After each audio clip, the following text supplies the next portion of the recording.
Good morning. Isang mapagpalang umaga po ng Sunday. Dahil maaga pong nagising ang ating mga kasama, lalo na po ang dalawang bagets. Ito po at magliligpit na tayo ng ating pinaghigaan. Kailangan ko pong magligpit dahil mamaya may bibisi na naman po sa ibang mga gawain. Habang busy sila dun sa labas, naglalaro, ako naman ito, nagliligpit at nagwawalis na sa kwarto. Kailangang magligpit at magwalis palagi, maya't maya dahil marami pong alikabok. Hindi maiwasan dahil medyo luma na din po ang ating bahay. Madami na pong mga duming naglalaglagan galing sa bubong. At kailangan na pong magtiklop ng ating mga sampay. Ito ay mga sampay pa mula pa nung Monday. Medyo matagal na tuyo dahil walang maayos sa sikat ng araw at saka mayat maya po ang ulan.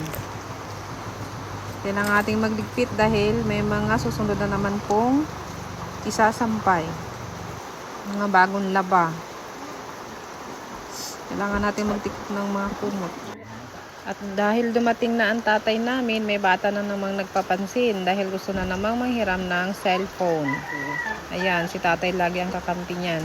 Total pang...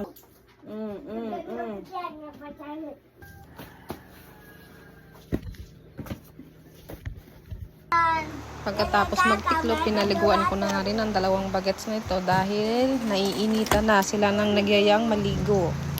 Ilagyan ko na din ng lotion at saka ng facial cream. Pagkatapos magbihis ni Bunso at magsuklay si kuya naman. Si kuya namin na makulit.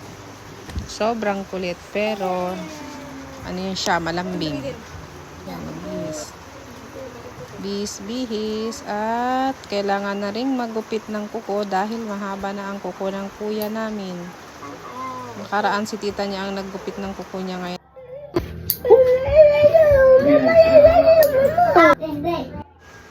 Todo bantay siya sa kuko niya. Baka daw masugat siya. Ayan pala sinasabi niya, ay,